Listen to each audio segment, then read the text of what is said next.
I recently purchased a 3D printer, and I was so fascinated how you can print something so accurately and precisely.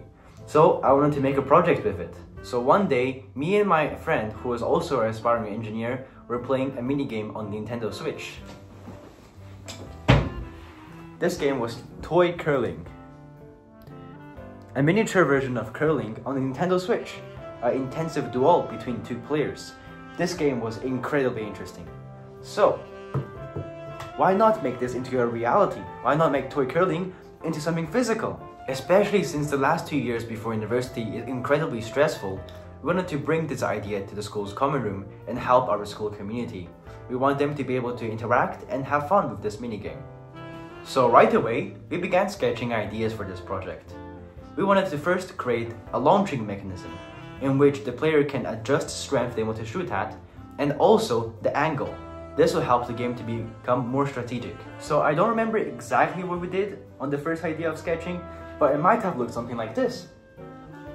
So this is a handle in which you can pull, and depending on how far you pull, you can change the strength.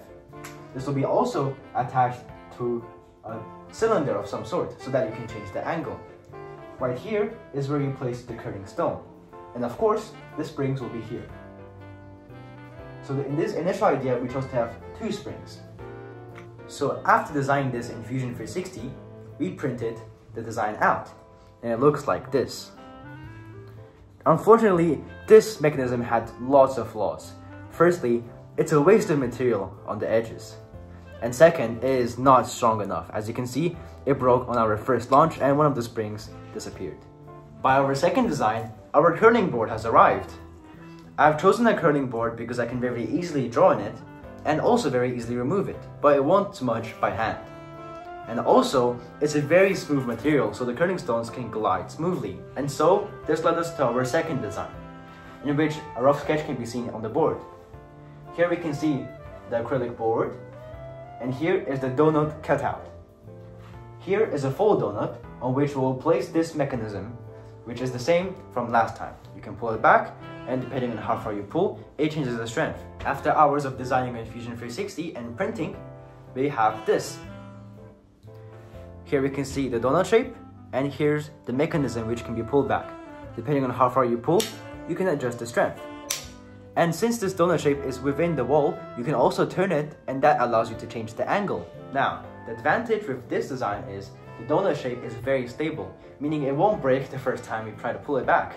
However, this version 2 design also had a few issues. As you can see here, when I pull back, it wiggles left and right, which is not good. Also, this design made me realize something that I would have never realized without actually printing it. When designing this piece, I made zero tolerance for this sliding mechanism, meaning there's no extra space. So I had to sand this for around 1 hour to make it actually movable. So this design had to be fixed. This is our third design. Much more colorful, as you can see. And also when you pull it back, it doesn't move as much. I've also made the tolerances much bigger so that I don't have to sand it for 1 hour. And it's very smooth and it works perfectly. Next, we moved on to designing the walls. Here's a cutout of the design we made. As you can see here, the slit is where we can push the board in. However, I did not account for supports. If you look closely, you can see that the supports are still in there and I cannot remove them. That means the board cannot fit in. To make it worse, we found another issue. The print bed has a fixed size, but the curling minigame was way too big to print all together, so we needed to split the walls into many sections. We have decided to split it into 4 sections and to connect them with pins like this. Now, to fix the issue of the slip being covered by support, we thought of many ideas. I thought about orientations I can print it, such that the support won't get in the way, but they all failed. But one day, in school, we also have a whiteboard by the way in school, I drew this. As you can see here, this is the old design, where we have this cutout and the board will be slid in. This is the new idea. Why not just remove the top section? We can just place the board onto the wall straight away and stick it using glue. And with that, I quickly designed everything onto Fusion 360 and printed this. Here's 1/4 of the wall. We can see the place where the board will be placed and also half of the donut cutout. Here's the launching mechanism within the wall. As you can see, it glides perfectly smoothly. However, we encountered yet another challenge. As you can see, here is the leg piece. We place it in here. That was way too smooth.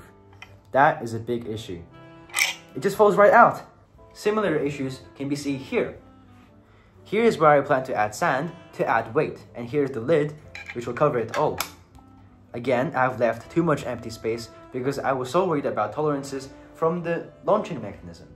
So again, I quickly went back to Fusion 360 and redesigned the entire thing because all the tolerances were off. It was very painful. I will show you the final outcome at the end. Now let's move on to the curling stones. This here was our first idea for the curling stone. As we can see, here is the handle and here is the stone part. It glides very smoothly on the acrylic board and works fine. However, it is way too light and is not realistic at all.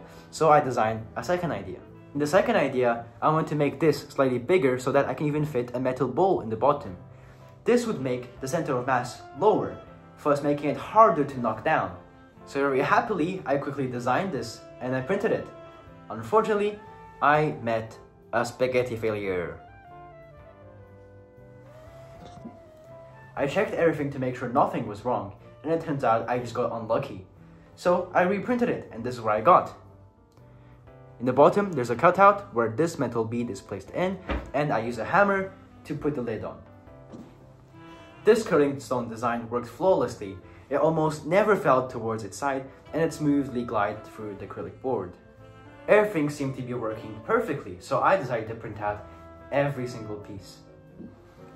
Here are all 10 of the curling stones for the entire game. After some testing with my fellow engineer who we are creating this project together with, we found that when we pulled the mechanism back, the curling stone remained in its position. Meaning we had to pull it back, put the curling stone back, and then release. That was very bad. So we made a new design where there's kind of a tray where you place the curling stone. You pull it back, the tray comes with you, and that's problem solved. I can demonstrate for you the tray mechanism.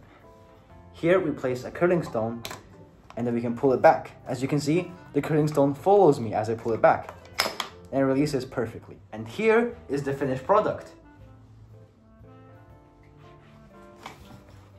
So I've also decided to place this non-slip pad on the bottom on all 4 of the legs. And I've also used some tape to glue the board onto the walls because glue did not work for some reason. Here we have a hand-drawn circle showing the center and 2 semicircles, one for the bottom, one for the top. Of course, there were some more minor issues. For example, this pin. It was not strong enough, so I redesigned it and made it much stronger. Now it cannot pull apart and this is very stable. Anyways, I'm going to be bringing this to school tomorrow with me and I would like to see what others think of it. And this is the end of the design process. Now I will show clips of a live gameplay of this and also clips of it being in school with other students playing.